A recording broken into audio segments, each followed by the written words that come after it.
on Earth seems like maybe it'd be kind of exciting. But so I think given the choice of dying on Earth or dying on Mars, I'd say, yeah, sure, I'll die on Mars. Father,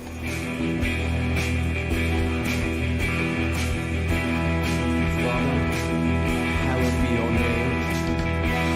Your kingdom come. Give us each our daily bread, and forgive us our sins. For we ourselves forgive everyone who is indebted to us. And lead us not into temptation.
And you can tell it's real because it looks so fake.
Jump to a conclusion that requires a leap of logic, a leap of faith, or an intervention of the supernatural.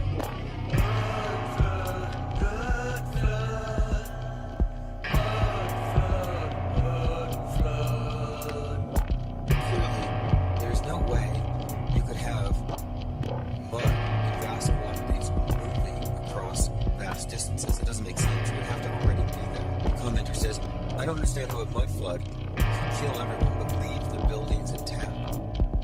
Because gravity. They're inferring a whole lot from photos.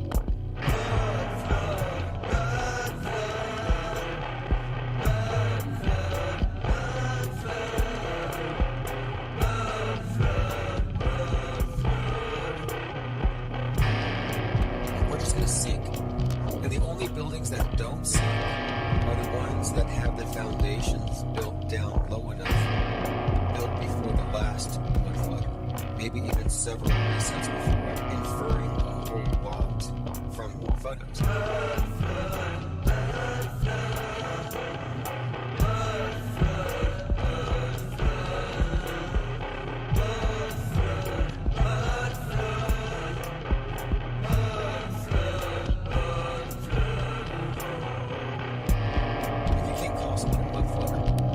Mud flooders, the people who didn't pretend about history.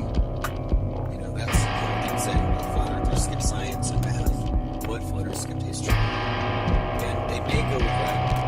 I don't know. Like I'm trying to shy away from overarching explanations at the end of the story. And then you find tidbits that build it up. The story. Okay, let's go ahead and get started. And to me, You're listening to One-Eyed Jack and the Shell's Mud Flood, which is an apt description for what is happening to the human mind today, thanks to the info deluge, which is really just part of the new age, the Aquarian age, the flood. It's not a literal flood like NOAA or NASA's global warming scenario that they promulgate through their NOAA, the National Oceanic and Atmospheric Administration. These are just updated myths. But it's all just metaphorical. I see Truth Factions here. Josh 7, Lord Dorkington, Austin 108. Yeah, about the alien thing. I wanted to talk about this because there's a lot of hype, and I want to address it because there's a connection between that Asteroid City movie and this recent disclosure stuff, and also, more importantly, there's a fascinating correlation between the UFO narrative from its inception and the advent of the nuclear age. Like the aliens are coming down to stop us from breaking everything, or something along those lines. Nicotramus says it feels like the old days with that intro. Yeah, we're pretty much almost to that point. Although in the old days, you used to be able to turn the ringer off Skype. That really annoying, piercing, shrill ring. But no, they actually disabled the ability to turn it off. Like, why would they do that? I think I know why. Branding. They need you to know that that is their service. It's the only way. But I did find a way around it, so if you want to call in, the number on the screen is +1 505 349 0420, and we can discuss a number of things. I have a list of topics here. In fact, let me go ahead and jump into the first thing. The title tonight is Live from the Truth Desert. And if you're on the newsletter, you got a IPS newsletter update today where I'm describing the scenario as I see it. Because I have these conversations with people all the time, you know, about waking up people. Like, oh, I can't wake up my friends, my neighbors, my family. They're all asleep. And I'm like, look, there are layers to this thing. And the people who are true believers, blue pill, dreamers, are living a dream. They have no incentive to wake up. Why would they want to be disturbed? Let me go ahead and answer this call. And you'll notice there was no obnoxious ringer. Hey, what's up, caller? Can you hear me all right? Yep. Awesome. Thank you for the call. And what are you calling on tonight? Any topic, really. What's your take on the alien Nothing in disclosure? particular. Aliens. I think they're lying, for sure. So the guy who said that there were biologs, what do you think about that? I didn't hear that. What did he say?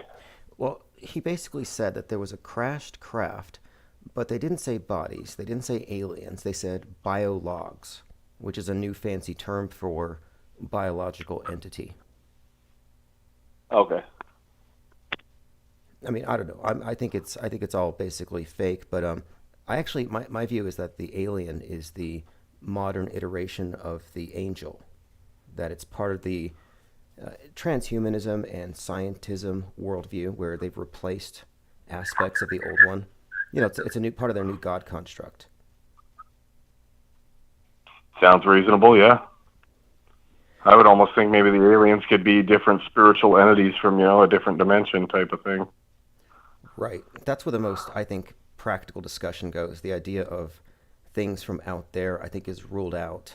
unless you rule in the entire NASA space opera, which I think is questionable at best. Yeah.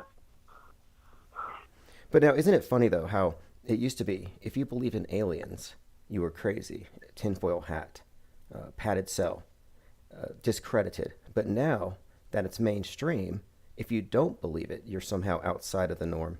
It just shows you how fluid this reality is. Yeah.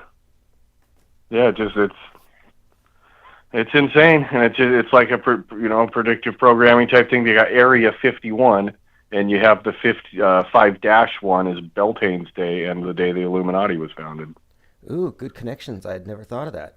Although when the lockdowns happened, I went to Roswell, where the first crash was reported, and it's in a place called Corona Field, which is also one of these correlations that I've noticed. And there's a lot. There's a lot of connections between outer space born invasions and the inner space invasion of the pandemic that they've connected through all this predictive programming. Yeah, I always say as below, so above. They're bringing hell on earth, and they CGI both. Absolutely. Absolutely. So whether it's the micro or the macro, it's all fake. Yeah, exactly. When it goes beyond our realm of perception, where it becomes something of a matter of trust, they put in these explanations, and it's pretty much true. The micro and the macro, out of our range, it's up to their interpretation, unless you do your own investigation. And it's like, well, good luck getting your own independent exploration to any of these fringes. But my main criticism of it is that the blind faith that is required to actually accept it all. Like, did you see the thing from the James Webb Telescope where a astronomer put a slice of salami against a backdrop of stars and convinced the world that it was a star? I did see when Elon Musk was trolling not only NASA but everyone. He took a picture of his countertop and said, "Wow, this looks just like your picture of whatever." And it's like, yeah, no shit, because no one's going to space. So it's not like he's saving us. He's done good things while he still is stealing our tax dollars to fake going to space. Yes. Well, in particular, I think his role on the world stage right now, one of his things is he's setting an example for being the worst polluter in terms of space junk and mind junk via Twitter, and opening the floodgates to right-wing hate, conspiracy, etc. And I think they correlate these things. The idea that in order for us to exist as a world, we have to share certain spaces, and that includes outer space and cyberspace.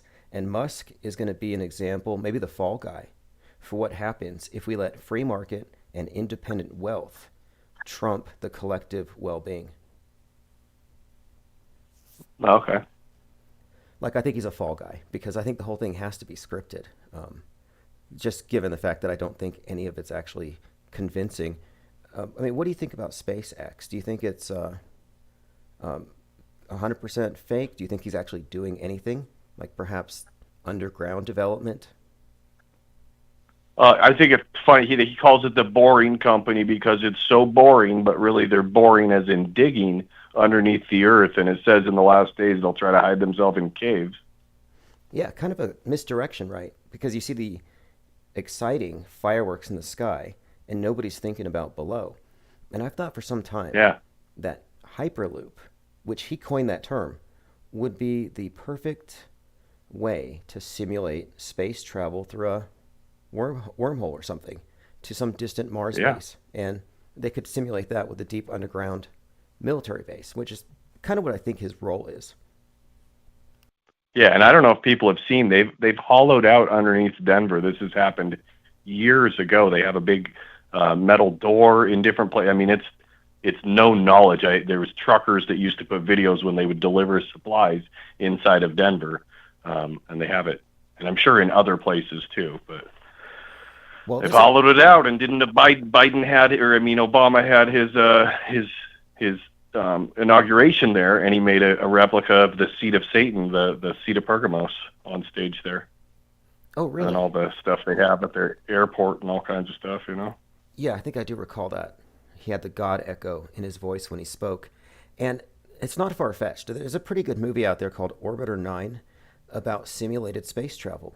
The idea that, as an experiment, a bunch of children are put into a simulated spacecraft and they're raised on it, kind of like the Truman Show. And they think they're headed to some exoplanet. But at the end of the movie, one of them falls in love with the commander and he takes her out, not into space, but to Denver, basically. Interesting. Yep. So What's that called? Orbiter 9. Okay. And the premise there is that she was in compartment 9, and there might be a lot of them. And the rationale at the end is pretty twisted. The idea is that they need to have a population ready to exit Earth. And instead of having people who have already been raised here, they have this breakaway civilization ready to go. And as soon as the technology's there, they're going to send them out. So they're just kind of like guinea pigs, I guess you could say. Yeah. Anyway, I appreciate the Yeah, I call think very much. And I was going to say, the audio from... Can I share one more thing with you? Yeah, sure. So he changed the name to X for Twitter, and then you have Planet X, but it's not an actual celestial body. It's something you're supposed to plan for, like the year 24. X marks the spot. Okay, wait, let's stay on this for a minute. I forgot about this X thing, because I speak about him as the Pope, because in von Braun's book, Mars, A Technical Tale, he said the first dictator on Mars, the colonizer, would be called the Elon, and that they would set up a governance structure analogous to that of Rome. So he's basically a pope. And one of the things that I think he's doing is the role of Constantine is being reprised. The guy who, the emperor, puts everyone into serfdom and consolidates an empire under the sign of the cross. And when I saw Musk's, world stage role kind of establishing itself as this neo-Constantine, I thought, you know what? In addition to selling us on space communism, he's going to unite the world through the sign of the SpaceX, the cross. And now that he has Twitter, and he's already put rate limits, I think we're already seeing moves in that direction. We're talking about the new version of reality that's going to be fleshed out, hammered out, and made into the official one once they get rid of all of the non-canonical, the heretical, etc. Yeah. But again, fascinating stuff, though. I mean, the X thing is not new with him. He's been working on this for some time, and you can find clips of him back when he started the X.com. And yeah, this all just, to me, this is a person who is living a script that was written before he was born. I don't believe in coincidences. Exactly. No, I don't either. And I'm not always trying to be all super, Bible thumper with everybody, but I just think a lot of stuff does relate back to it. And I think, they says there's going to be a lot of deception, and it sure seems like there's a lot of deception. You got the X-Men. The X-Men are from Genosha, and Kenosha is where Obama kicked off his campaign. It's also where Kyle Rittenhouse riots. So it's kind of weird they have these riots in the same place where Obama's campaign kicks off at. Okay, I didn't know that. That's a good point, because it's noteworthy that President Trump's campaign kicked off in Waco the day after this Netflix show came out called Waco, An American Apocalypse. Yeah. Interesting. Waco, like woke. Yeah. They call themselves woke, and these people are... Wake is where they celebrate death, and these people are spiritually dead. They have no soul. They're not woke. They're disgusting. Okay, now what's your take on this this Sound of Freedom thing, where the main actor, Jim Caviezel, has declared himself Jesus, and he calls Trump Moses? How does that strike you? Does it strike you as, I don't know, cynical, or I don't know? How do you take that? Seems like a bit much. It does definitely seem cynical. Didn't Moses led people on a spiritual wandering through the desert? I saw Salty had posted, and I don't know if she had got it from you. She had said something about its predictive programming to microchip the kids, and you can see in a bunch of different cities, bigger cities and states across the country, they're that Freemason centers are actually pushing to help chip your kid because they love the kids. Well, Sickos. it's all very fascinating to me because I think what we're seeing here is a creation of a new religion, and saving the children, saving anything is a religious thing more than anything, and it's a religious cult. That's pretty much clear to me. Yeah. And this Sound of Freedom movie, though, and the whole thing is that the main actor actually told Mel Gibson that I have to play this role because my initials are JC and I'm 33. Like, I cannot find a significant movie that doesn't have all the same code in it, which is all just, hallmarks of this big deception. Just tells you who's writing it all. Yeah, the first thing I thought of when I heard Sound of Freedom, I thought of The Sound of Silence, which is from a movie, The Graduate, which the original Sound of Silence is a movie about the Nazis, I just learned the other day, but in the movie The Graduate, it's about an older person loving a younger undergraduate, and they want to get to the kids before they graduate. Oh, interesting tie-in. Well, anyway, I think that the point you made about a deception is very accurate. I think that deception is the rule, not the exception. And anytime you see predictive programming, they always tell you it's a coincidence. But no, to me, if we pay enough attention, you can see that this is the standard operating procedure. I just watched a movie called They Cloned Tyrone, which I highly recommend. But it's starring Jamie Foxx. And before the movie came out, there was a lot of speculation that Jamie Foxx died and they cloned him. And a number of people came out and they said, hey, stop this nonsense. He hasn't been cloned. But I'm like, what a coincidence, right? Yeah. I mean, looks totally different shade of skin, ears different, faces too skinny. I mean, it's different camera lens. Blatantly obvious. Different camera lens, but I think they do it on purpose, knowing most people will see that difference. And you can do it for yourself. Just put your camera in different settings and hold your face close to the lens. You'll see. You can kind of morph yourself a bit. And anyway, my point is, that's just like too much of a coincidence for me. It's like, how come every single Netflix movie has a corresponding real-time news event? Yeah. What was that White Noise with the East Palestine train derailment? And here's me going back to the Bible, but East Palestine is where Bethlehem is, not that East Palestine. Same thing. Yeah, I'm glad you brought that up. Persecution. Though. That's why a Christian church was then shot up right after that, and it's nothing even ever happened with that. They literally just dropped the story. I still want to see the Trans Manifesto, but I guess we're not gonna. It's in the news right now, and I'm following up on that one because a couple of things about it. One, and you're right about that. The movie did have a lot of predictive value, but I think that there's something else too, having to do with Palestine and Waco American Apocalypse. There's definitely an effort here to infuse this stuff with the biblical. And you mentioned Audrey Hale, and they didn't talk about this in the news, but during the shooting, she supposedly shot Adam, which I think is interesting because Adam's the first man. And she was trans man. And I'm like, okay, what's going on here? I need to see that manifesto. But apparently it's something that they think will be so, disruptive, that they're trying to keep it buried. But one more thing, that shooter looks very much like Elle from Stranger Things. Oh, okay. And there's a connection. Yeah, I've never heard anybody talk about one of the teacher's last name, not spelled this way, but pronounced just like this. Last name, Dykhouse. Yeah, you know what? That's funny, but there was that shooting at the Club Q, and the names were like Rump Lover, and these are like made up names. I got to go back and get them, but the names always give it away. The writers are punny. One of my favorite scenes. Yeah.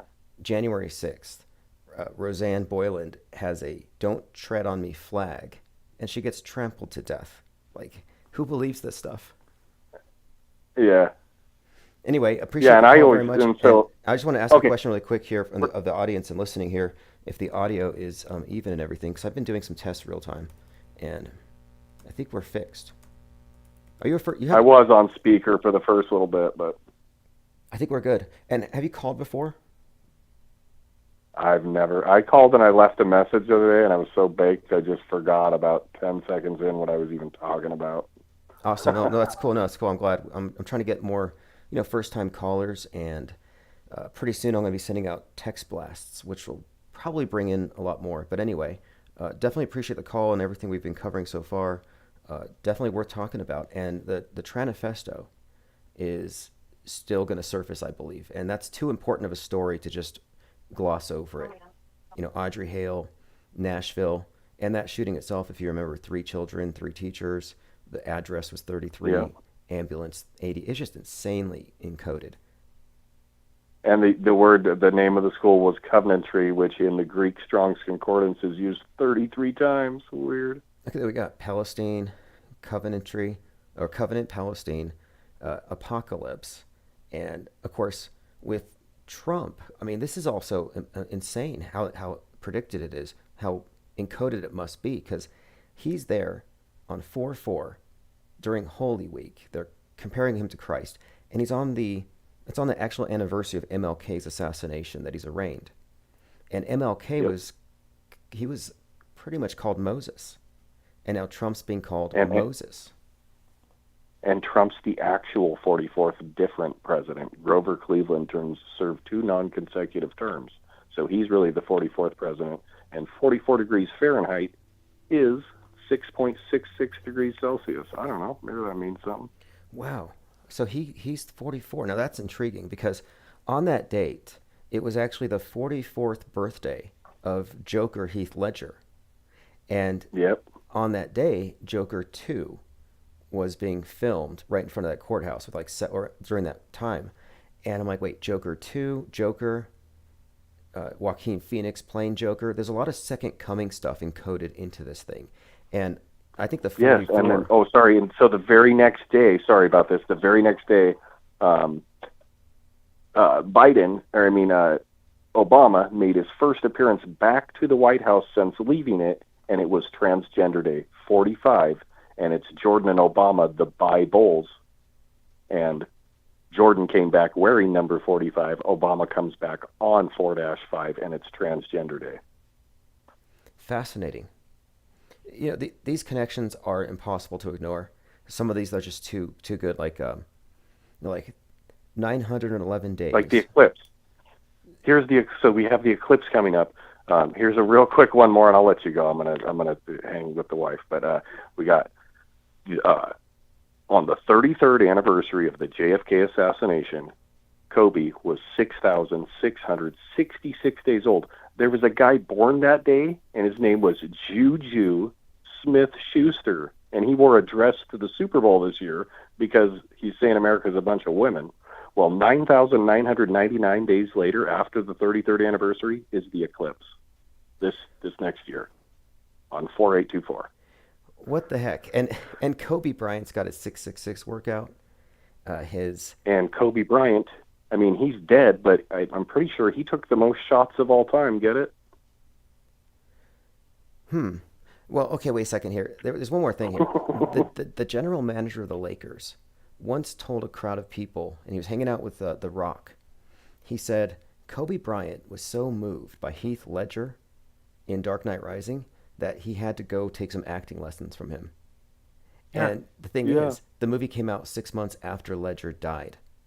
And I thought, maybe they let it slip. Soon to be Death Faker getting some life coaching from a successful Death Faker. I don't know. There was some kind of slip there, if you ask me. That was like a Larry Silverstein-esque, we pulled the building. Precisely. We pulled Kobe. Yeah.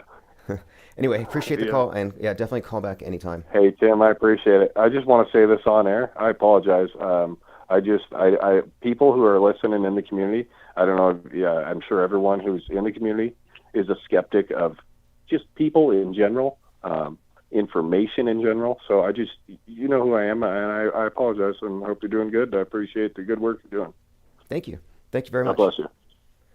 Likewise. Excellent call. And yes, we do have phones open again, and I can share screens again, but the computer I'm on presently is an old workhorse, so I'm trying to minimize the activity on it for the time being. However, The phones are working, and I have found a way to get rid of the Skype ringer. Infinite Plane Radio. Hey, what's going on, Tim? Just testing out the new phone system. Everything's working. Thank you for the call. That sounds really good. Hey, I just wanted to say something about the, all that's in the news now with Obama's ex-chef, I guess. Yes, his chef, who's a great swimmer, judging by his Instagram, Yeah. drowned in an 8-foot pool. Yeah, what's your take on that? I think it mirrored a Clinton cook dying in the same way. So what's your take? Yeah, that's what I was going to say. That dude, the Bush and Clinton, that chef died the same way. And I don't know, after I saw that, I started looking up other chefs for like world leaders.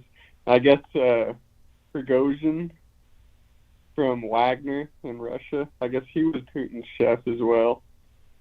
And I was looking up some other stuff. Putin's grandfather, he was Stalin's chef back after World War II. And I don't know, it's just there's a bunch of weird stuff with chefs going on. I don't know what how Well, the look, news cycle is with all that kind of stuff. It's just I don't know what to make of all of it. I just think it's weird.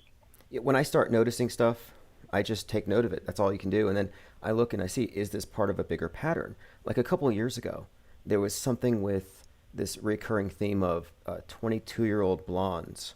And then this Gabby Petito disappears, 22 and blonde. And ultimately, it tied in, weirdly, to the story of the kidnapping of Persephone. And her body was found on the 22nd of September as we enter the fall. But anyway, generally, if they're throwing it out there, they're force memeing it into your awareness. They need you to see this information for whatever. It's like a plot point in the story. Yeah, I agree. There's just something weird about it. I don't know. Yeah, well, it's certainly getting a lot of speculation going, especially from the usual crowd, the Q crowd, who would imagine the cooks are probably privy to, the delicacies that the elite are into. So there's a lot of intrigue there, obviously. Right. Well, I don't know. I just thought I'd say it. I don't know. I just barely started looking into all that stuff, and it just seems like a bunch of like high-level people and all that. They're just like yes, definitely interesting all points. connected into all that, and they're chefs. I don't know. I'm not trying to be all retarded like Q or anything, but like I don't know what the hell all that means, but it's weird nonetheless. Especially when it's something that you can't help but see because they keep it in your field of awareness. So definitely took a note of that. Thanks for the call. All right, well, have a good one. Yep, the cook's drowning. Not quite sure what the story is there. Now, if you're looking at the screen, I do have a mind map that I just began. And this is focused on the number 84, the date, which is Obama's birthday. And if nothing else, the death of his cook has brought him into our field of awareness. And 8/4 is a very special day. It's the subject of a number of online conspiracies, most notably that of Jurassic Liars, who has been talking about this for years. And he's convinced that this day is going to be a very significant day from a historic perspective, like another major league psyop. And what he's connected it to, and what many others have built on this same approaching scenario, is that 8/4 is tied in to this Trump head wound scenario. That's what it's tied into. So just for a few moments here, I want to go over this mind map that we started assembling just to see if we can find a composite, we'll see what comes out of this thing. So the first thing here, it's Obama's birthday. That's kind of interesting. It is also the 216th day of the year.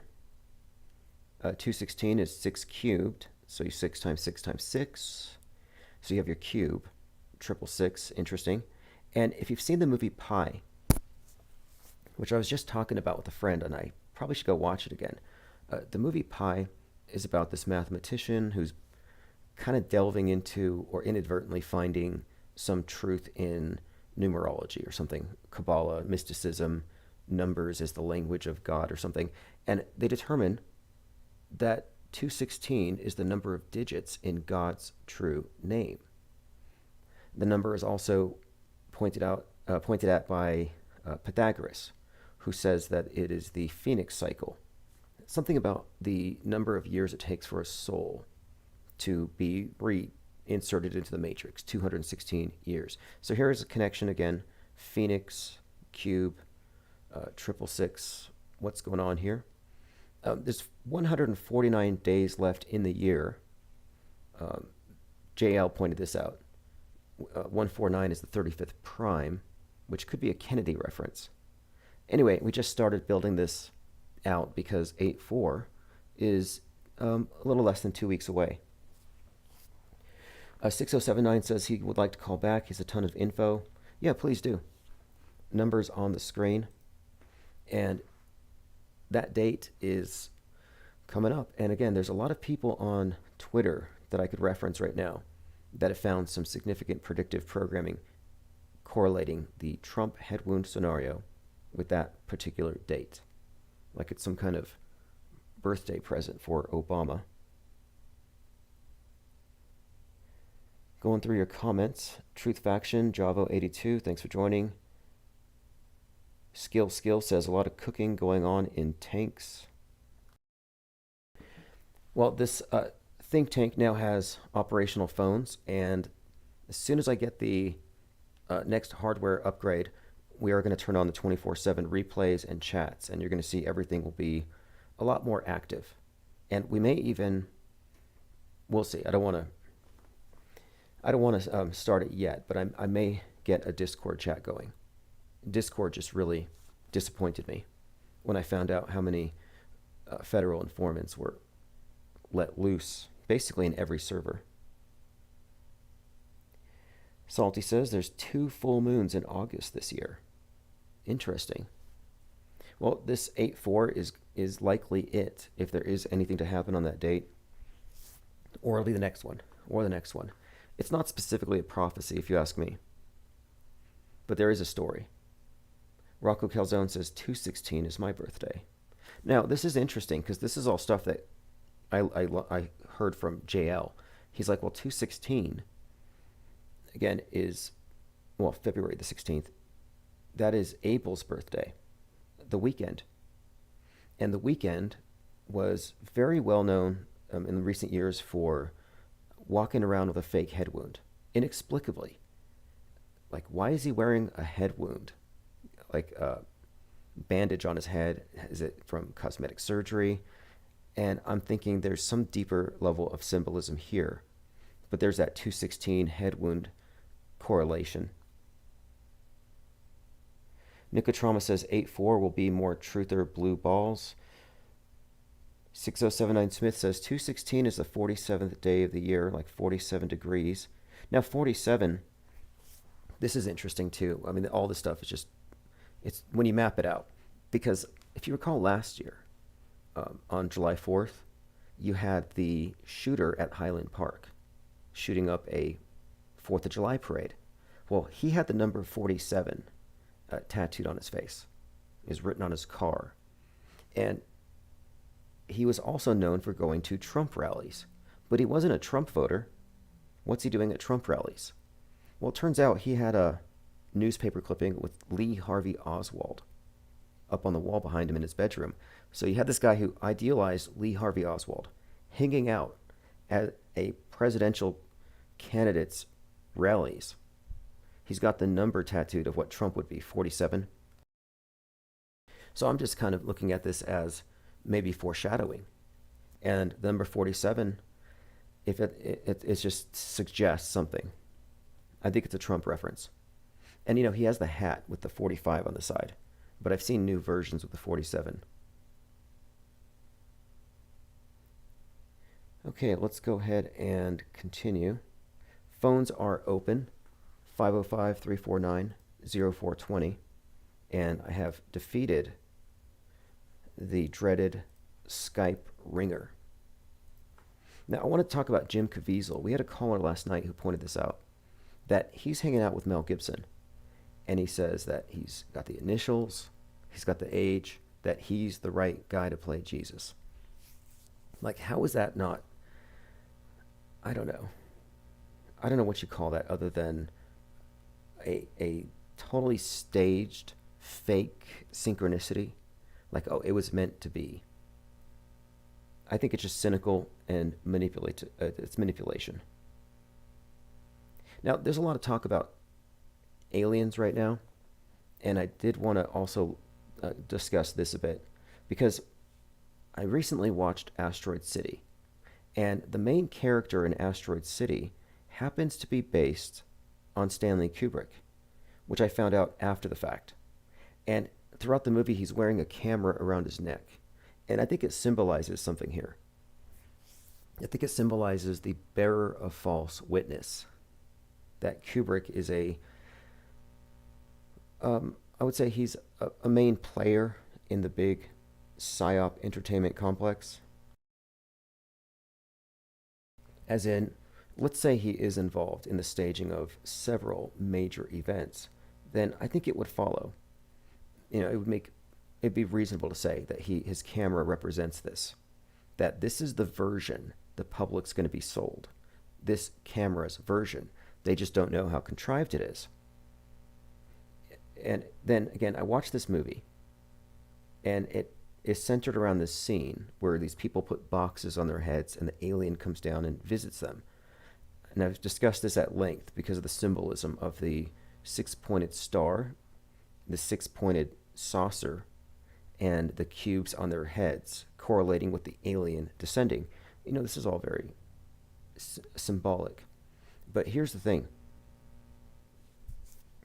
The movie is a parody of it's like a movie set they're all on. So when the movie starts off, this Kubrick character is actually looking at a fake mushroom cloud. So looking at a fake mushroom cloud, and then he's a witness to an alien landing. So I'm just saying there's a fascinating connection here between Kubrick, the mushroom cloud, and the flying saucers. And if you go back and you look like these various older movies, like The Day the Earth Stood Still and others, one of the common themes, again, is that the aliens descend when man's technology makes him a danger to the fabric of time and space itself. Man can do the nukes. And then Oppenheimer comes out. And now we have all this UFO hype. So I'm just suggesting that the UFO hype and the nuke hype are specifically connected. And what's more, I think that one other point that's worth bringing up here is that Kubrick's movie, Dr. Strangelove, screened on the assassination date of JFK, 11/22/63. And not only did it screen that day, but I think he was investigated by the FBI or something because of the realism of his secret craft in the movie. The B-52 looked like the real thing. And I think his daughter said he was just psychic, but my point of it is that movie, Dr. Strangelove, is about the bomb. So we have these connections here between Kubrick as sort of a common denominator. And I mentioned Lee Harvey Oswald a moment ago.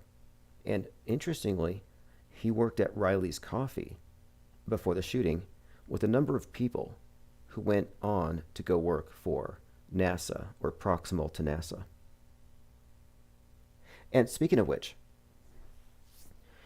I'm doing some research unrelated, just on film in general, and I'm reading an article from an interview with the director of Donnie Darko. And it turns out that his father worked for NASA. I mean, what can you extrapolate from that? Well, given that that movie contained copious predictive programming for 9/11, it came out 1/19/2001, I think you could say a lot.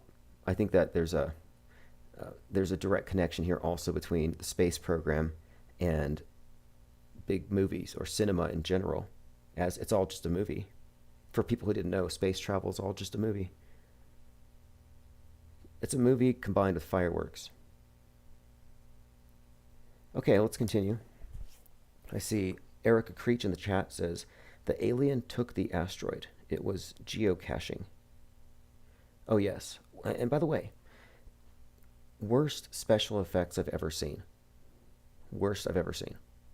And I'm watching, just studying the movie and the audience, as I tend to do when I review these things. And the general audience there, they were enamored. That alien came out of the craft, and it was like children seeing Santa come out of a chimney. Like, I was kind of embarrassed for them, because I'm like, they don't know. And then I was kind of horrified, because when they fake an alien invasion, it doesn't matter how bad it is, they're going to fall for it. Why? Because they want to believe. And this is one of the other topics I wanted to get into, is this want to believe and the problem about running amok with this cognitive bias and just finding ways to pretty much just appease it. I put out an article today, Infinite Plane Radio, Oasis in a Truth Desert. It was 103 degrees yesterday, and I was at a red light, and I saw this mirage up the street. And it does look like water. It does look real. You can see cars reflected in the mirage. And you've seen these in cartoons, like, characters run to the mirage, they start eating, or they think they're drinking water, and it's just sand. Anyway, I know it's a mirage. I've seen these my entire life. But it occurred to me that most red-pilled truthers would have assumed it was water. And yeah, it's out of place, it's illogical, it's 100+ degrees, but it looked like water. And it would be nice to be able to splash through the water in the heat. So why shouldn't it be true? And what I'm saying here is that the world stage is inherently a truth desert. And the truthers these days are falling for mirage after mirage. And they're being led by overzealous cognitive bias and a desire for vindication. They want so badly to be right that they often manufacture evidence, or they retweet things they haven't vetted, just to create scenarios in which it feels like they're right. It's a self-gaslighting tendency. And we see it strongly among the cult, spelled with a Q. And look, they think Trump's playing 4D chess, and he is.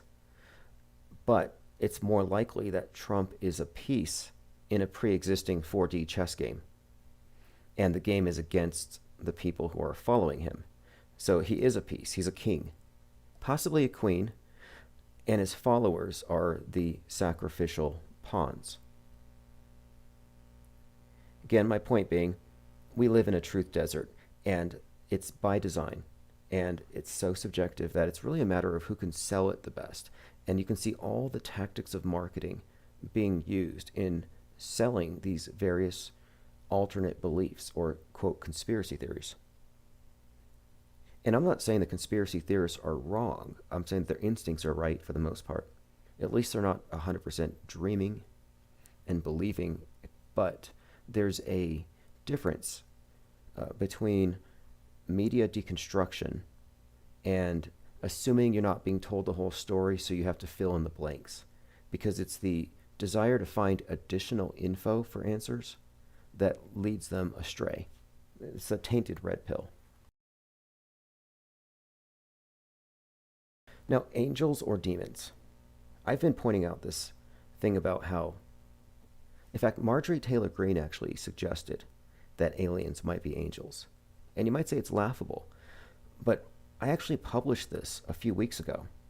I had noticed that because these people are so impressed by the alien, that there's something up here. And in the movie Asteroid City, there's a scene where they do a prayer. It's a version of the Lord's Prayer, but they changed it to "Dear Alien Who Art in Heaven." Now, if you've seen the movie, you know how terrible it is. I'm sorry, I shouldn't. Actually, I would say it is pretty terrible. But I'm not a big fan of Wes Anderson's style, so maybe I just don't get it. But this is trying to be ironic. But it's not really to me. It's actually how things are. That the people who want to believe are looking for aliens as saviors, in the sense that advanced technology, better versions of us in the future, humans having overcome our worldliness and our divisions, we all have the overview effect. The idea of a perfected man, it's transhumanism. Just as you could look at angels as transhuman, a person who has transcended their flesh is, in heaven with the harps and all that stuff. Similar, these are analogous constructs. You could also say that altering the Lord's Prayer in this manner is tantamount to a black mass, where they invert it and they pray to the devil. Like, what's the difference? And from the perspective of the believers and angels, the aliens are, in all likelihood, agents of the devil or fallen angels. But again, you can find the song "Dear Alien Who Art in Heaven," an original track for the movie. And we're living in this new paradigm, the scientism paradigm, where they have replaced everything. They've updated everything. And many adherents of scientism believe that aliens were likely just interpreted by ancient people as angels, because high technology could look like magic, or it could look like, to a superstitious-minded person, it could look like magic. But I'm just suggesting here that scientism primarily appeals to the left, so they accept aliens as saviors. And if you look at aliens, they're post-race, post-gender, they're post-human in most senses, but it's just there's a vacuum. There's a vacuum, a void, where traditional religions have been replaced. And space is the heaven in the scientism paradigm. That's why salvation is associated with getting in a fancy craft and going up. Why is going up somehow associated with going somewhere better? Why do we assume the aliens are up there and not beneath our feet? There are many other, I think, things we could correlate here. Space travel is synonymous with transcendence, therefore, overcoming worldliness. Aliens are often represented as harbingers of judgment or saviors, just as angels too. Angels are known to, create hybrids. So too, aliens have abducted and created hybrids. But we're looking at a split along political lines, and I think this is the important point. Aliens will not unite us, as Ronald Reagan, as the Pope, as Clinton, all these pizza eaters have said that aliens will unite us. No way. No way. One side will choose the, I guess it's like this. The vaccine, the scientism, man as savior, that's a leftist thing. They're going to trust the aliens, but the right are going to automatically default. And this is a dynamic that I've actually seen in a few movies like Colony. But it's a political division here, and the people from traditional religions will see aliens as demons, part of a satanic end times deception.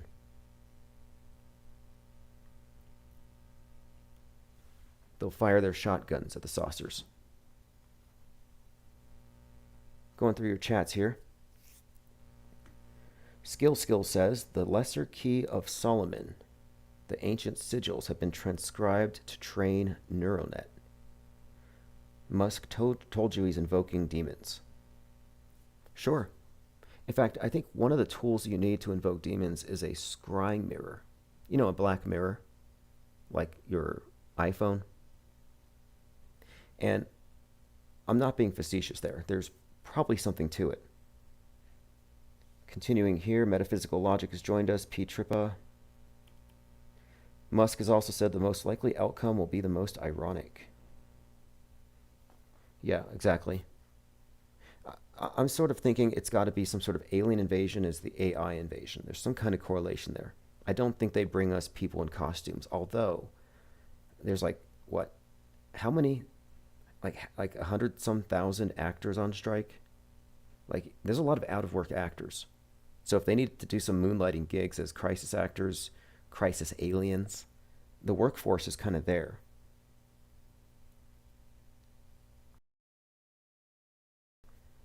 Metaphysical Logic says, what's your take on Lisk being caught? I'm not up to date on that, but if you want to call in and talk about it, by all means. You talk about the Long Island serial killer. I'll have to look into that. I used to study criminology, and at one point, well, not real criminology, but true crime. Not the same thing. And I hope a lot of that stuff's not true. I used to read Anne Rule, The Stranger Beside Me, all these books about Ted Bundy.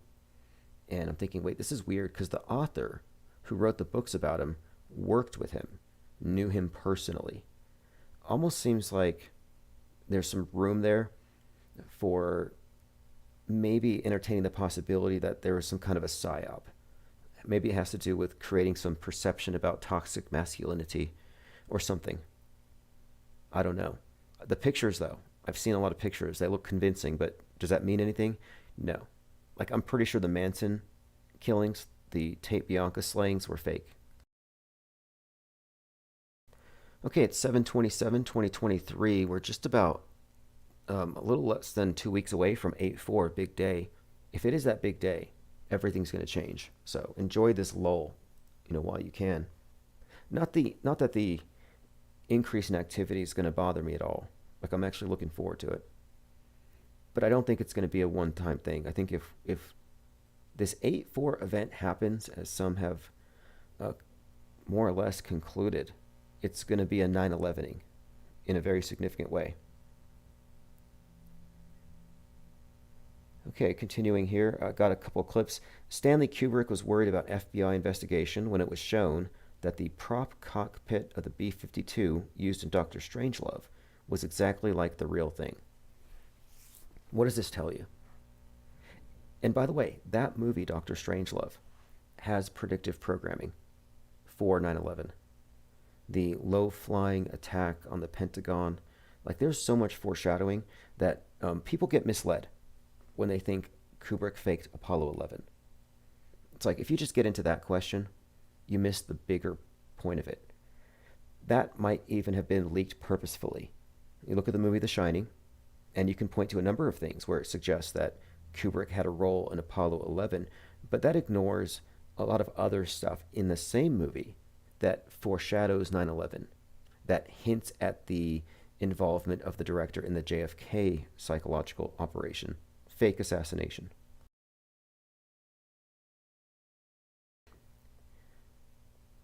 In other words, I kind of think that the reality faking department of the secret government involves people like Kubrick, but that they're not simply involved in one-off projects, but it's about shaping the entire world view.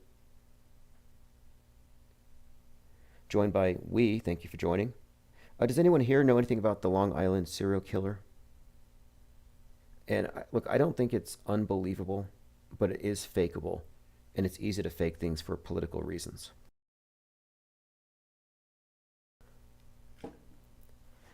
Okay, let me consult my Twitter feed, or rather X feed. If you follow me there, I actually put the phone number on top. It is Real Tim Osman. Okay, so we are talking about the truther, or rather the oasis in the truth desert. I think that's what Morpheus says. Welcome to the desert of the real. There's a soldier who defected to North Korea. The name is Travis King. I haven't looked too closely into it, but the name King stands out. Might be worth looking at. There's been a lot of that in recent days. Okay, I think we have an incoming call. If you want to call back, I just missed it. I turned the ringer off on purpose.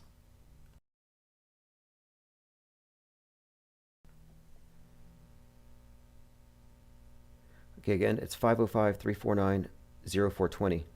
See, here's what Elon said. He said, quote, "I'm not saying there are aliens, but..." Like, people take that insinuation to mean he knows something. It's like, well, he also put a CGI mouse on the outside of a rocket on a mission where they were sending genetically modified mice to Mars. Like, how can anyone trust him? But I guess it's that thing. Just choose who you want your reality to be curated by. Again, we're talking about a few things. One of the main things right now, though, is the upcoming 8.4, the predictive programming, and all of the foreshadowing for what appears to be a head wound, some kind of grand finale, some kind of major shocking event, some spectacle that will be live on TV coming up on Obama's next birthday. It'll be remarkable if it does happen this way, because if you think about it, most of the time people decode these things after the fact, 2020 hindsight. But this is one of these things where, like with Seattle, a lot of people have been looking for a long time. It'll vindicate a lot of people, which is why I kind of think it's notable that there's a ton of channels promoting this idea that 8/4 is the day. And I've been asking around, how do you know? Where did you get this from?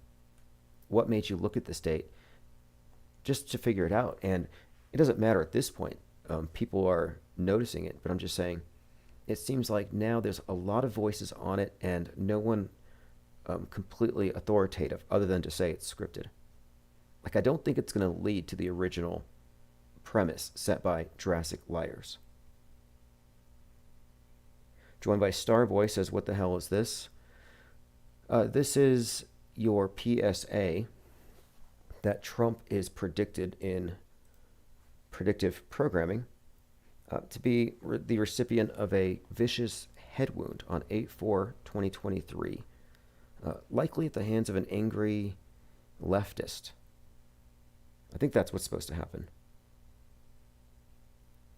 Skill says, Biden's dog bit 7 Secret Service agents 10 times in 4 months. There are no coincidences. Well, it's because the dog's been abused. I mean, do you remember that story where Biden pulled its tail? I never got over that. They're like, yeah, Joe Biden was in the shower and his dog wanted to come play. Brought him a ball. He dropped the ball and Biden ran out of the shower and he tripped and he fell while pulling the dog's tail. This is from Fox News. President-elect Joe Biden, and this is back in December of 2020, said Thursday he fractured his foot after tripping on a bath mat following a shower over the weekend. He was completely nude, pulling on his dog's tail.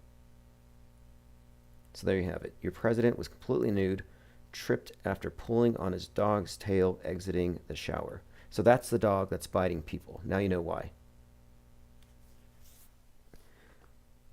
Peter W. says, Tim, Jim Fetzer is holding on tight with the globe Earth. Some have a hard time admitting the Earth is motionless. Okay, someone said the phone wasn't responsive. I'll see if I can fix it really quick here.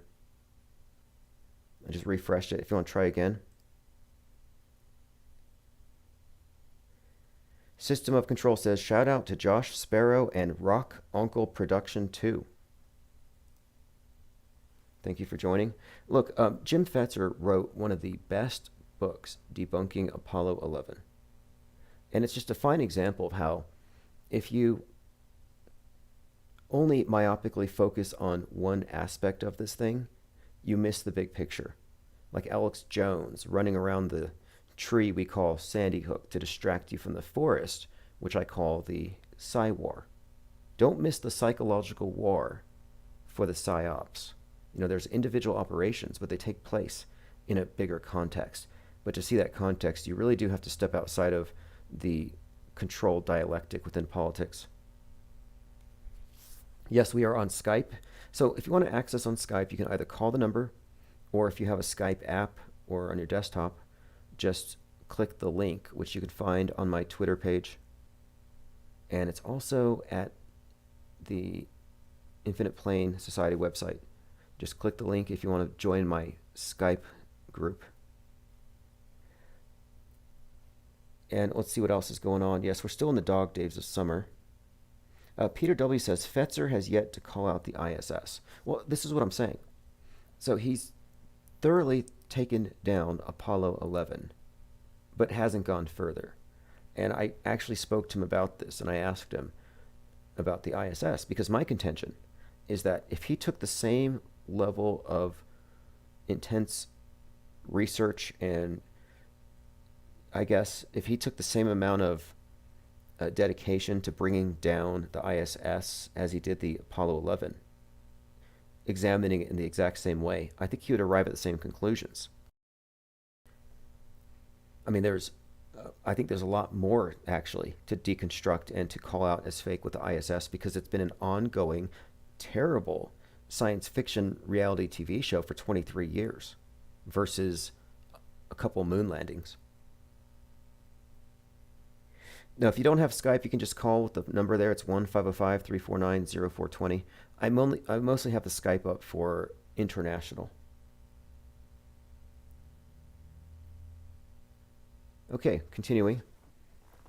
I'm going through my notes on minds. I had a lot of things I had excised. I put a link to the mind map. We're talking about a few things like the Kubrick character in Asteroid City and his connection to the fake nuke.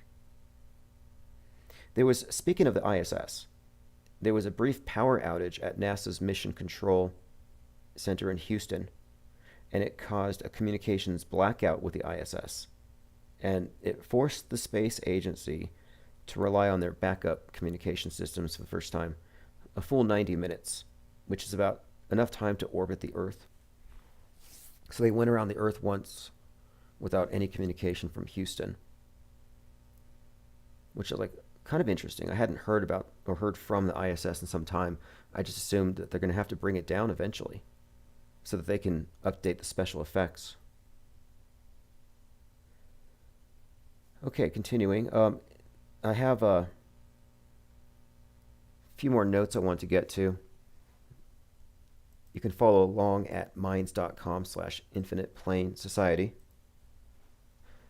Infinite Plane Radio. You know, he was talking about Hey, what's up, caller? ISS going around. Yeah, they told. Hello. Yeah, they told the ISS stranded deep down. It was all regular maintenance. But anyways, I'm trying to figure out where can I just figure out, like, find the bulk of your information or materials. Like, where can I read your guys' Oh, stuff? that's a good question. A good question. I would say a great starting point would just be get the book World Stage Deprogramming Guide. Just go to timosmond.art, goes to my eBay store. I'm selling a few copies. I ordered some more today. That would be a good place to start. In the meantime, I just established an office space headquarters here, and we're going to be consolidating our archives in one place, among other things. But I would say that book is the place, because here's the thing. Every media organization tells you what to think. I'm just suggesting that it's not about belief systems, it's about operating systems. And what we're proffering here is that it is an actual operating system, a way to approach media that filters through the psyops simply by recognizing they exist. But the World Stage Deprogramming Guide is probably the first step, if you ask me. That's great. I'll check that out for sure. And all right, nice talking with you. Excellent. And yeah, send me a message and I will Have a send good you a one. link. Okay, thanks. Yes, and so if you want to get a copy of the book, The World Stage Deprogramming Guide, I have it available on the eBay store. And I just ordered another stack of books. And he was basically asking if he wanted to figure out where we're coming from or find my content, where's the place to start. And it's tricky, as you know, because we've been banned so many places. But we're working on it now. That's one of the reasons for consolidating and getting a headquarters. Hey, what's up, caller? How are you? Very well. Thanks for the call. And what are you calling on today? I just had a few thoughts about the Jim Caviezel thing, calling Trump Moses. Oh, yes. Trump as Moses. And I think that the MAGA is the promised land, the Making America Great Again, utopianism. But yeah, what's your take on it? Because that's a pretty big promotion from Jesus to Moses. Well, I feel like they're trying to call in the scriptural understanding of Moses, as you know, he was chosen to lead everyone to the promised land, but he was never actually allowed to enter. He was called up into the mountain, and he was allowed to look down onto the promised land, and then he died. So for me, I kind of feel like they're calling back to the scripture, right, where Moses died. So are they trying to say that Trump is going to die? Look, the fact that he was arraigned on 4/4, the anniversary of MLK's death, and MLK was compared to Moses. He didn't get to see his promised land. I kind of think that it's kind of built into it because they also compared him with Christ. Specifically, I think they're attaching this martyr framework to him so that if something happens to him, it will be turning him into a martyr. And remember, he kicked off his campaign in Waco. What was Waco about? The martyrdom of David Koresh and the Branch Davidians. True. Are you familiar with the Illuminati card game? Oh, yeah, absolutely. Steve Jackson. And So are you?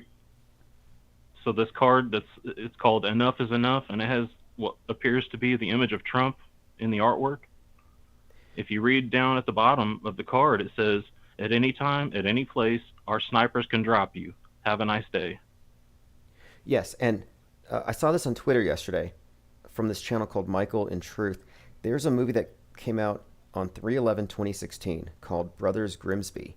And in the movie, Trump is in a sports stadium and a bullet goes right at him and into his mouth and you see his bloodstream. But as it's approaching him, it shoots through like some kind of a soda. And so it looks like red splatter around his face, and it looks just like the Illuminati playing card with the red dots all around the face. It's like a perfect match. Hmm. And what I'm suggesting here is that if we look at predictive programming as a predictive model where they set up the neural pathways so we accept whatever they present us because we've been rehearsing it mentally, well, we have been collectively, mentally rehearsing some scenario where Trump is turned into a martyr, perhaps for some kind of reaction against the other side. But the other side of this thing is that much of this foreshadowing also contains the idea that he survives, that he doesn't die, but that it's just a temporary setback and then there's a resurrection. So there's a bigger story to it. And if you go with that, it kind of sounds like Revelations 13:3 and the Antichrist having a head wound and surviving. Or the beast. And the beast thing with Trump is kind of big, kind of interesting, but it's like, weirdly enough, and I don't believe this stuff, but the Q people, they were suggesting that the beast actually represents Christ because they believe that JFK was a Christ who was shot in the head. Like, I'm just saying, this is like, it sounds insane, but a huge segment of the Q population is ready to accept Trump as some kind of a savior, and it just seems too well put together for it not to go down. Right. That's what I was going to say is I feel like this just it's like Q 2.0. They're just trying to bring all that Q stuff back and make us think that this is an actual thing, right? But it's all just the narrative that they've scripted. Absolutely. But again, it's like with anything else. I think that the conditioning in the media generally, just the wider echo chamber, just gets people to march lockstep with whatever agenda. So what they're doing now is they're just setting the stage. And I'm not making any predictions, but I'm looking very closely at August the 4th, simply because that date does seem to correlate strongly with this notion that Trump is going to be somehow used to catalyze a major reaction. I mean, we saw what happened with George Floyd. I can only imagine what kind of shenanigans they could cause to happen with this kind of an outrage. And I feel like that's an excellent comparison because they told us that George Floyd was killed. So are they trying to tell us that Trump is going to be killed? Well, I would say, based on the predictive programming, which is pretty copious, that it would be a head wound, but it would be survived. And that this is like, in fact, there was this other clip I saw today. There was some movie that Elvis was supposed to star in, but it was John Wayne instead, where it has this deputy with an eye patch. I'll see if I can find it. But again, a lot of this buildup is constantly referencing a single eye, the one eye thing. So that would also correlate with the symbolism of the head injury, I think.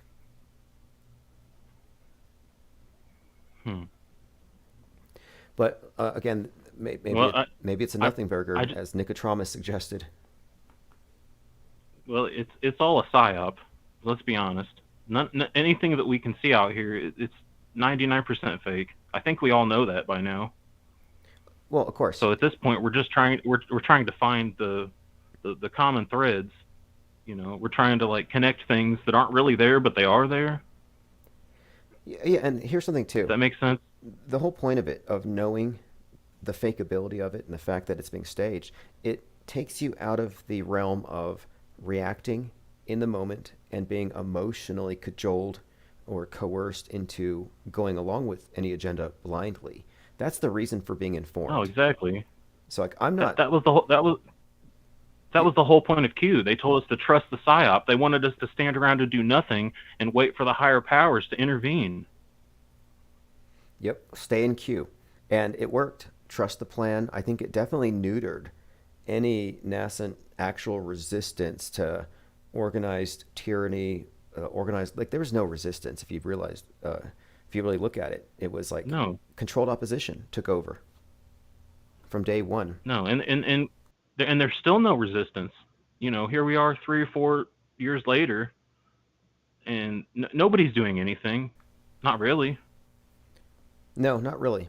Outside of what I think is the best thing to do, which is what we're doing, and that is consolidating a splinter media, an independent parallel media presence of individuals who aren't associating the news media with an accurate portrayal of reality. Like we're a little more philosophical, we're detached, we're not in the political arena. And I think this is the most sensible thing, to become informed instead of swimming with the misinformed. You can't put your head in the sand and just go uninformed, because then you're not left with enough information to make coherent decisions about what is real and what isn't. So I think we're doing the right thing just by following everything and getting a bigger picture. Okay, well, I don't have a whole lot more to say, but I just wanted to let you know over on DLive, you are buffering here and there. So just a heads up. Interesting. DLive, owned by the Tricoms. Hey, thanks for the call. Thank you.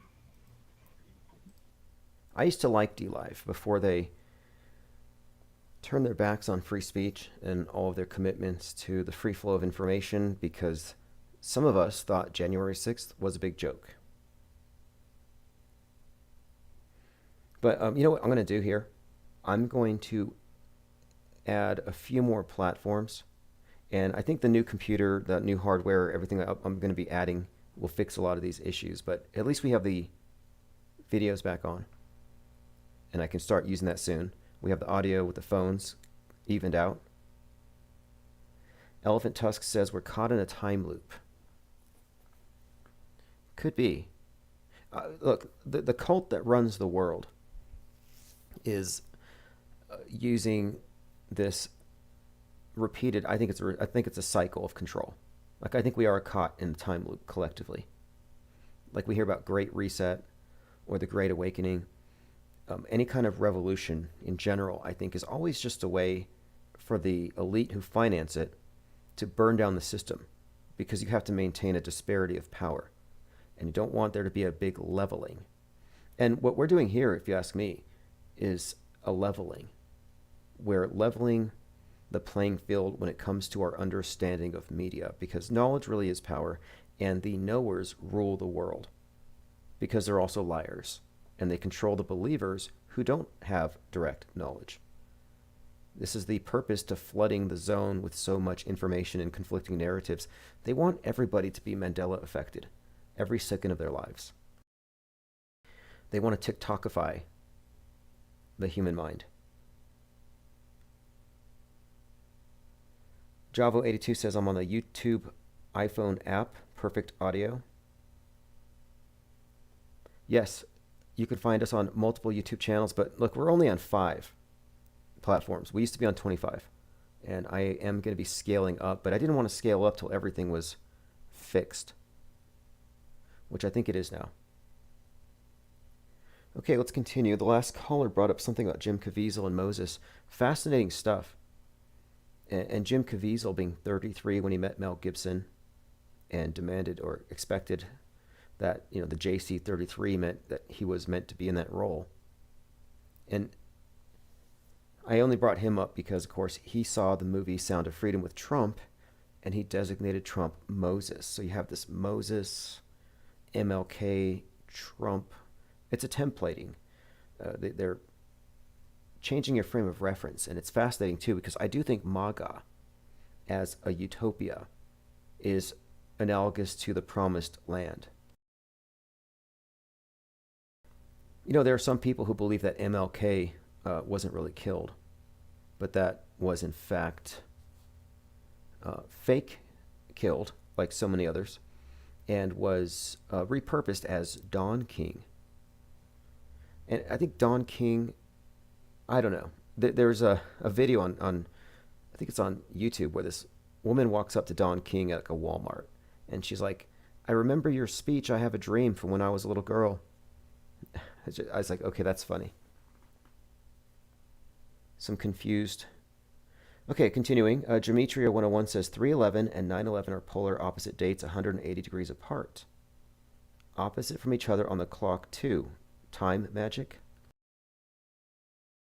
Now, that's an interesting point, because if you look at some of the dates that are significant, like the solstices, everything being 6 months apart, or Beltane and Halloween, this cannot be overlooked. It's also very significant that 6/11 is 3 months before 9/11, and that date has some very pertinent points that attach it to Oppenheimer, the nuke, and domestic violent extremists, Timothy McVeigh, and all of that. So I've been trying to decode 6/11, because we've looked at 3/11 and 9/11 and 1/19, and like again, you'll see how these things show up so frequently in all these various events. But the 6/11 one is interesting. Oppenheimer, the movie about a nuke, it's 11 miles long and 600 pounds of film, the IMAX film, 11.6.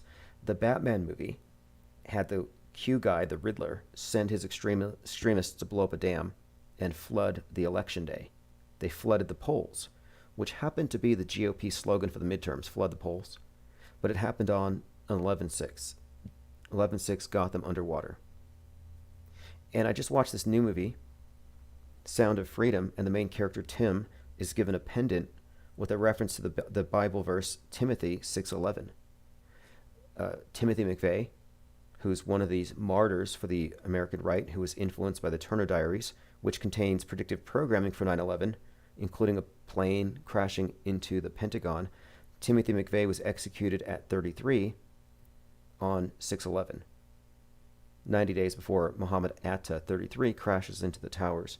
But these are all very common dates, and the fact that they're 180 degrees apart makes a bit of sense here. 9/11 is also a New Year's Day on the Coptic calendar.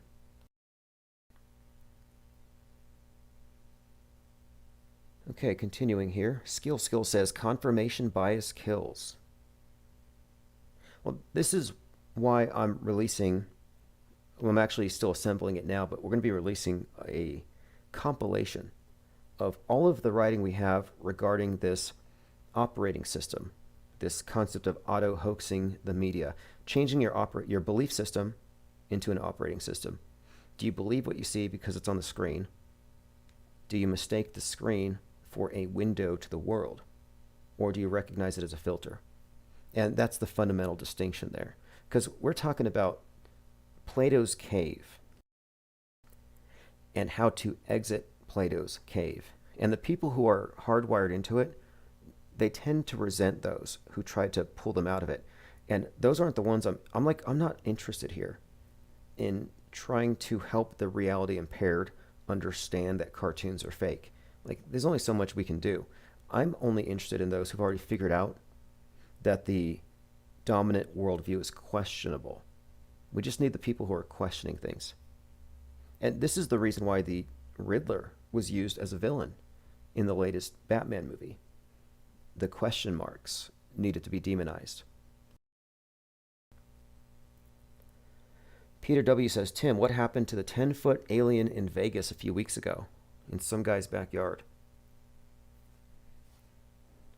I would say that the attention span ran out. Nobody's talking about that alien, that biolog. Isn't that what we'd call it, a biolog? The thing about it, though, is there was a police report. So, like, did somebody file a false police report? Infinite Plane Radio. Oh, hey Tim. This is IPS correspondent P. Trippa clocking in. Hey, what's up, Pete Trippa? How are you? I saw you in the chat with the popcorn. Thanks for joining. Yeah. Hey. Thanks. I'm a little scattered tonight, but I definitely have some fun things I can add to the conversation. I think have a lot to do with what you're talking about. But I do want to start with a really, actually, more existential question. So there's more of like a coronavirus, I think, or COVID's kind of perception here, where we kind of tend to think it's like a new religion, and and I see that, but my question is why erase what was before?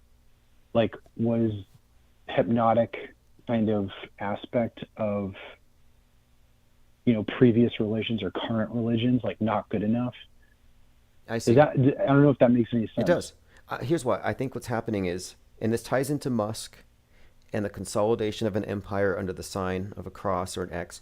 I think it's about consolidation. And you have all these religions that are fighting in controlled wars. And I think what we're supposed to see is the emergence of a unifying belief system. And science, it actually beats religion. It's like,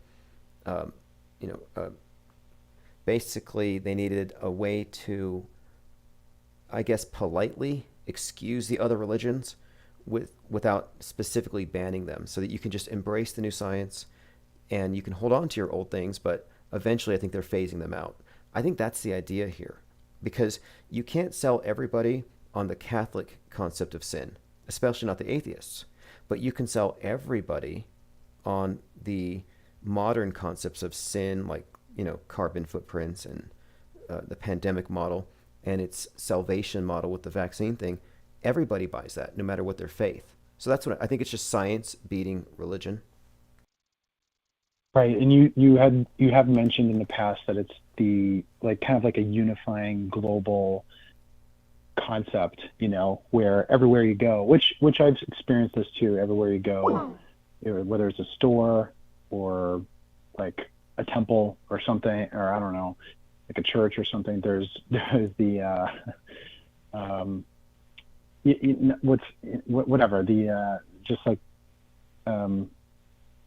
I don't know, instead of like blessing yourself like with like holy water, we have to make sure our hands are clean or whatever. So I'm so glad that we don't really have to do that all the time anymore, by the way. It's like crazy. You think that would have kept going, but no, the thing is, it's like space. I've been saying for some time that space is the new heaven, and every other religion is compatible with outer space. That's the thing about it, is that it's like an umbrella religion. This new paradigm of scientism and transhumanism is, in fact, I think, an umbrella. And so I say universal, which is, Catholic means universal. Well, it might be kind of like preparatory for some of the other things coming down the pipeline. And I don't know if we talk about it enough, but I think it's like becoming a very real thing where, they're tracking people of any country, like more and more, universal basic income. I just read something today about kind of like an eye tracking software that's actually somehow will be linked to like some international currency that's digital. And I'm just like, oh, that's where this is all going. So, I mean, I don't know if what's real or what's next or whatever, but it's funny when we look at this with our perspective, how we almost can put the pieces together a little bit quicker. I don't know if it really prepares us for anything in particular, because we're still peons, but well, look, does any of that make any sense? X.com, I don't know. The Twitter with the X thing? Like, X is a mark. And it's like, did Elon Musk just figure out a way to charge everybody a monthly subscription fee for the mark of the beast? Because it's a consolidation of everything. And I'm just suggesting here that if you look at the bigger picture, his archetypal role here, there is something to it. Yeah. He's also connected with Neuralink and the idea of everything being connected under one thing. And it's the X, it's the cross.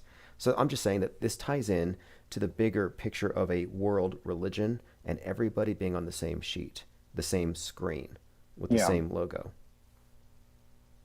I do dabble in the cryptocurrency space, and there's a token called the IMX token. I think it's called Immutable X. And if you look at the font, it's as if Elon Musk almost ripped off the same font as theirs.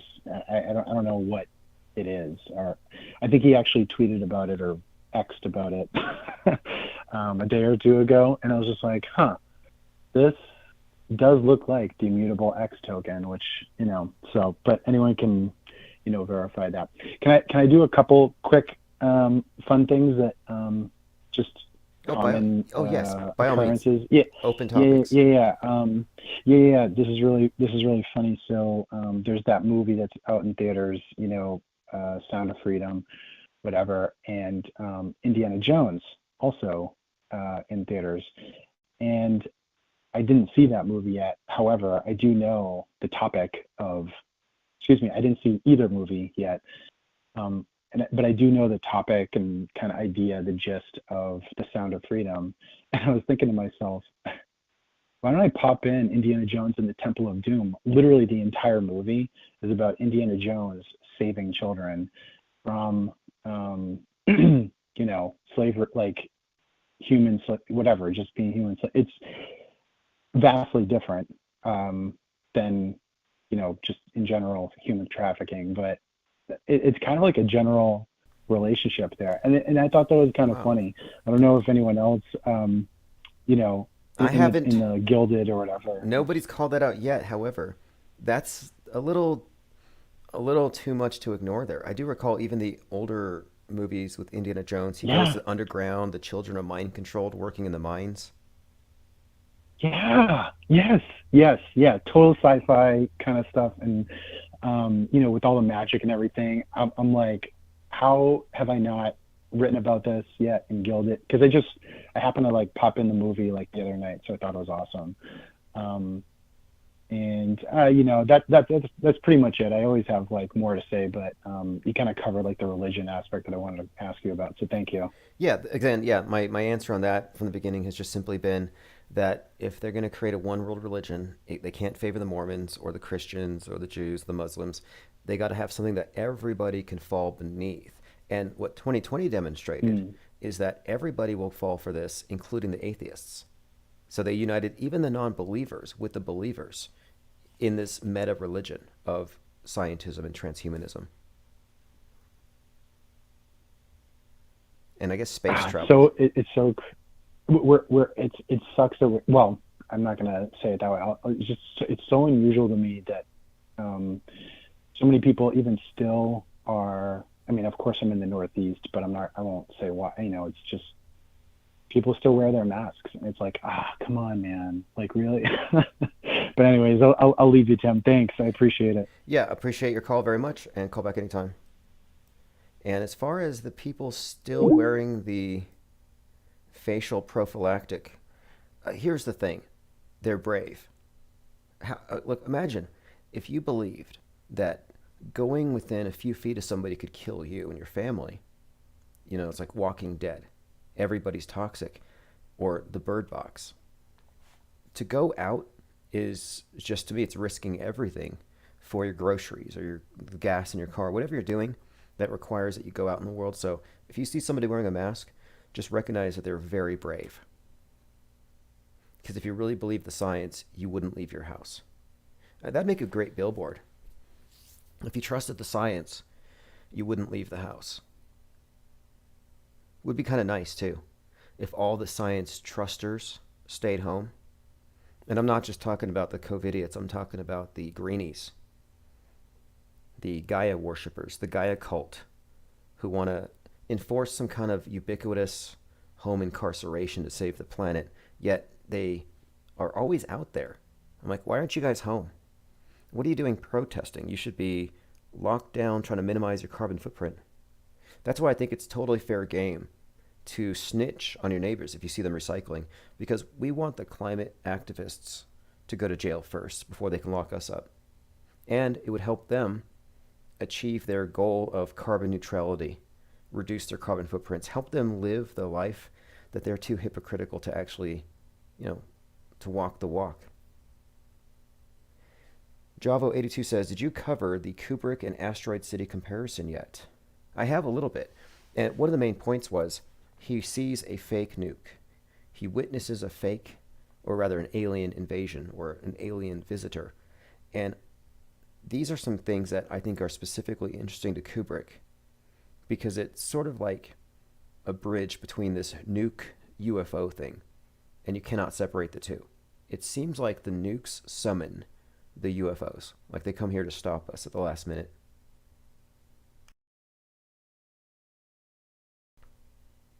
Okay, going through your comments. Josh7 says Kubrick is the cornerstone. I think the name is code. Pippi Langstruff says bat breath cold. It was a Cold War. They convinced the West it had a cold. That's how they won. Flat Stuff Earth says, I was a fan until you timed out of system control.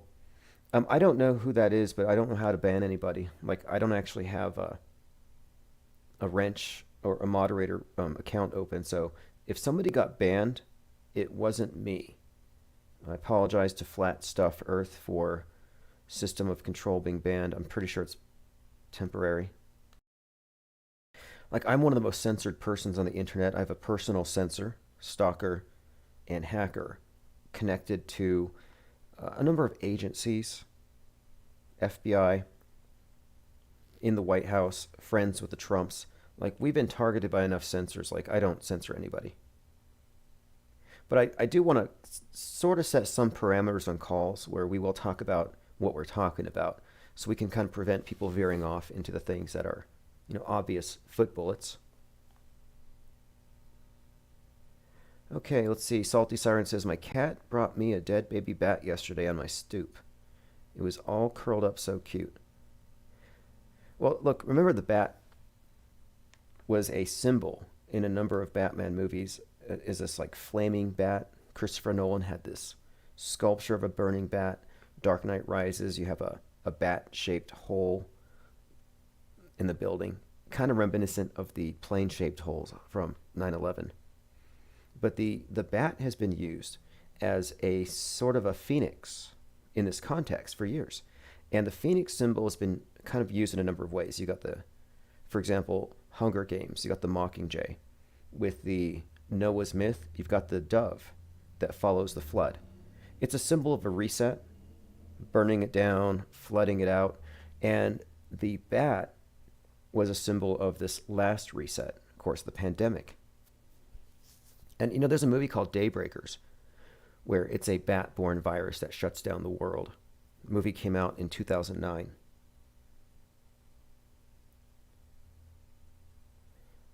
Okay, let's see. 5 Minutes of Fame says, Tim doesn't need the J word dropped every...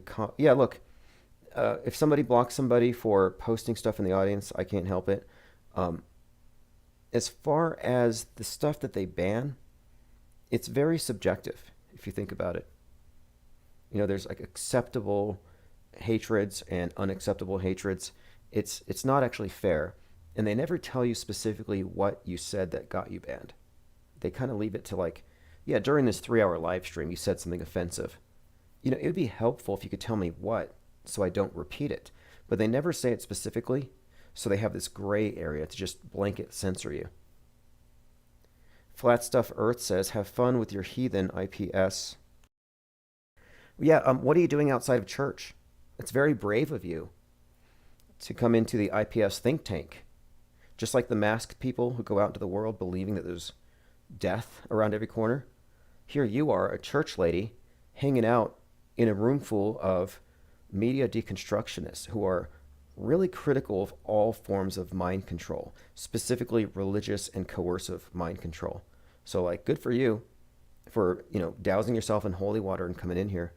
I'm glad that you were able to stand it for so long. Okay, continuing. Gematria 101 says, the only year a bat was on the money was in 2020. Yeah, I keep those. I get the quarters with the bats in the bowl, little bowls of bat soup on the 2020 quarters. Space Chimps asks if I'm on Kick. You know what? I actually am now. Now, I don't think it's on right now, but I've signed up for Kick. I'm also going to start streaming on Rockfin and a few other places as well. Pippi Langsdorff says fun is a nice side effect. Yep, I agree with that. And that's a huge side effect of this anyway. You know, when you realize that the clown world that everyone believes in is quite literally the theater of mind war, it takes a lot of the seriousness out of it, and it becomes a lot more fun. You know, we're not here scared because the sky is falling and we want to know what the current thing is. We're not here to get outraged because the new Barbie movie, I don't know. What was it about the Barbie movie that was so outraging? I think they were anti-patriarchy. But my point of it is, you know, I'm kind of an inactivist. I enjoy the work. I think what we're doing here is intrinsically creative and useful. It's more philosophical than political. Kittens of the Still Flat Earth says, your audience has never even uploaded a video. Drunks and drugs is IPS audience. Who here is on drugs? Or who here is drunk? Just put a 1 in the chat. I would say that the mass media is a drug. It's a psychoactive. I would say it's a cytotoxin, like an excitotoxin. The mass media is like a fundamentalist religion. The way that it just triggers people. Okay, let's see here. Wee says the Barbie movie looks hilarious. Yeah, it looks unwatchable to me. I don't think I could watch it. I do want to check out Oppenheimer because the movie itself has to be important. There's nothing that Christopher Nolan has done that wasn't replete with predictive programming. And it's notable that he did this one because many consider him to be a contemporary Kubrick. And Kubrick is one of the more well-represented metascriptors and directors of the big psyops, of all of the major psyops of the last 50 years or more. And Nolan has kind of taken that mantle. So it would be surprising if that movie wasn't chock full of very subtle symbolism.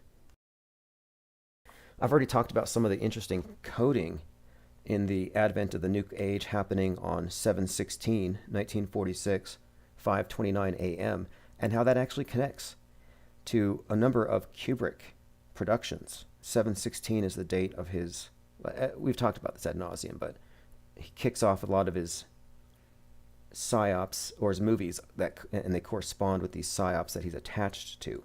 Like, for example, Apollo 11 launched on 7/16. JFK Jr. crashes 7/16. Dr. Strangelove comes out on JFK's assassination date. So it's kind of notable that the nuke goes off on 7/16. Okay, going through your comments. If you want to call in, if you have any complaints, the number is 505-349-0420. Earth Discernment 2 says he's hurting inside. Everybody here hurt his feelings. He said IPS included. Somebody call a wambulance. We need your address. I promise I'm not going to swat you. We're going to call you a wambulance, and they'll take you somewhere where you can, maybe they'll take you out for ice cream. What do you do for the troll flakes? How do you make them feel better? All right, this has been great. Look, we've been live here for an hour and 45 minutes. We've had a number of calls. It's been great testing everything out, and things are only going to get better. I think we've officially moved from crawl to walk, and in another week or so, it'll be a full-on run with the morning IPS deprogram, the evening Infinite Plane Radio open phones, and during the days, I will be very involved here in the office. In fact, I'm working on scheduling some interviews. Okay, I have a voicemail. Let me go ahead and play this. Hello, Tim. Tim, this is Father O'Greenery. And I'm telling you, I was listening to your chat on Catholic sin and the sin of the globe, and I want to tell you that we could put both in one, but we're going to need to have a little help from Klaus Schwab, and I heard him on your phone.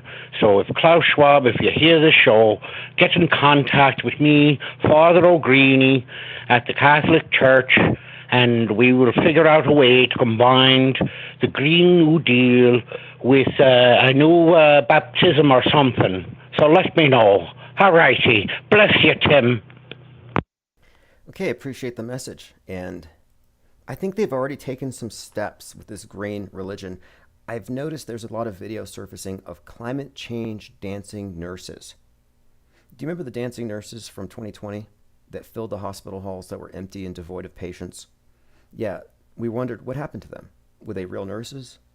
Were they crisis dancers, off-duty strippers? No, looks like they were rehearsing, and they have a whole new thing where a bunch of climate change dancing nurses have been going around making videos.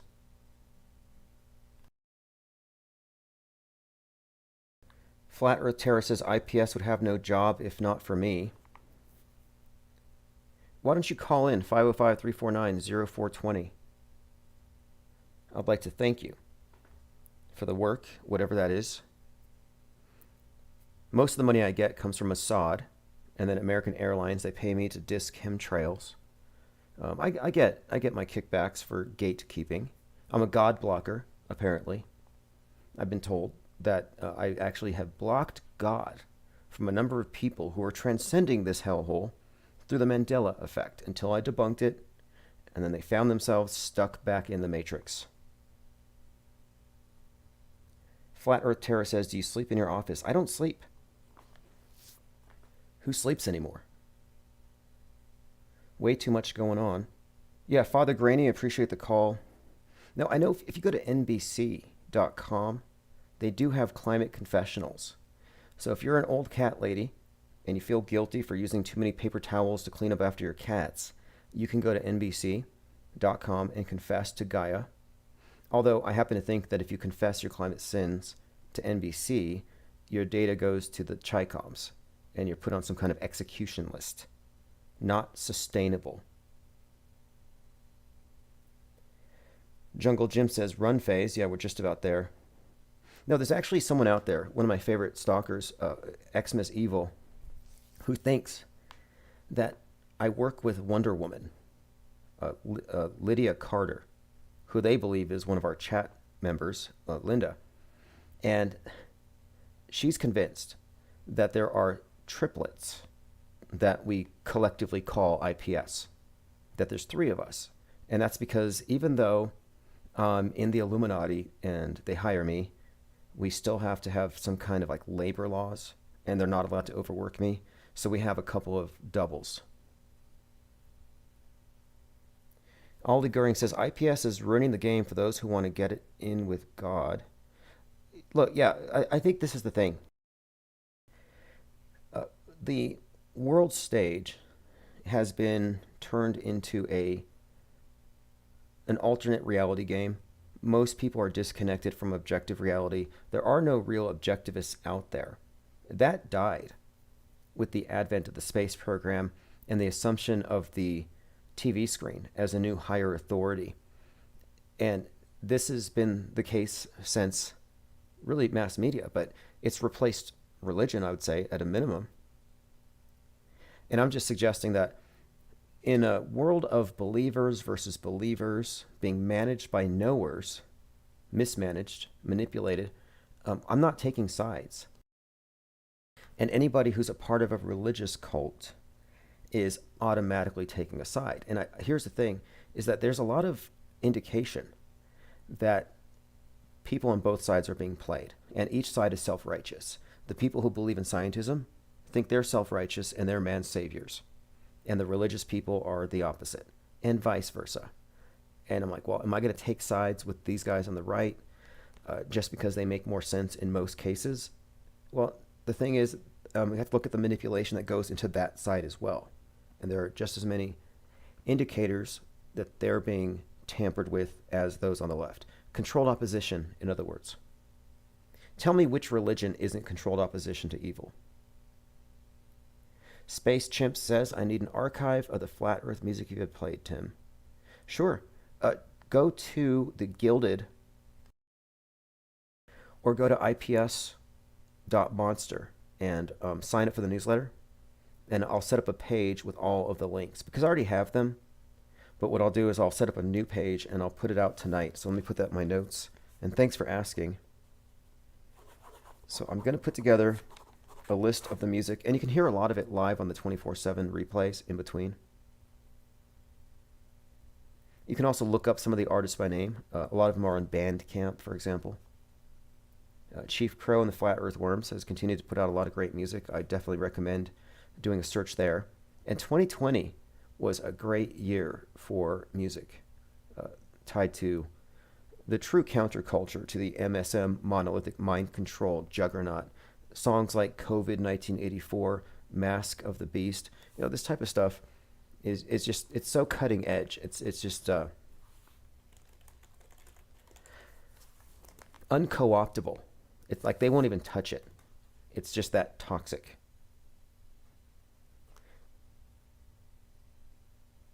All right, let's see here. Flat Earth Terror says, I'm done signing off. We're not allowed to chill with devil people.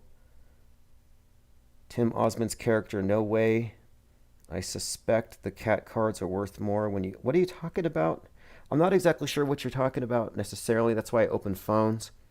But I know somebody in Twitter called me a demon. Dave J. Shout out to Dave J.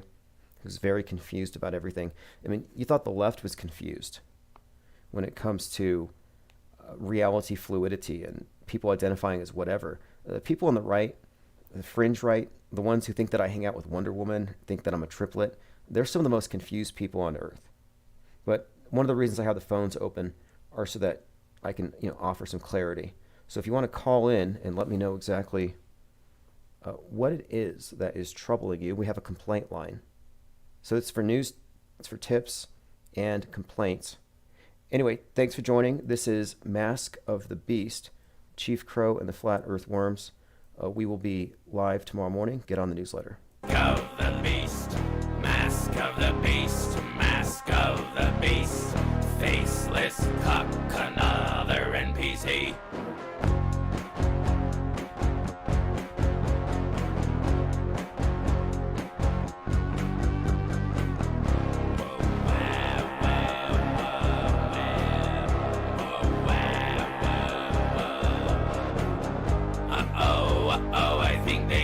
Typo, just like Tuttle Buttle, but the R is the S.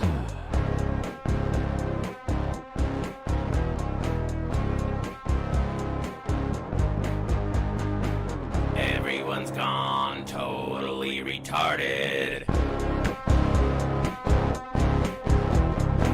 Auto believers of the television programming.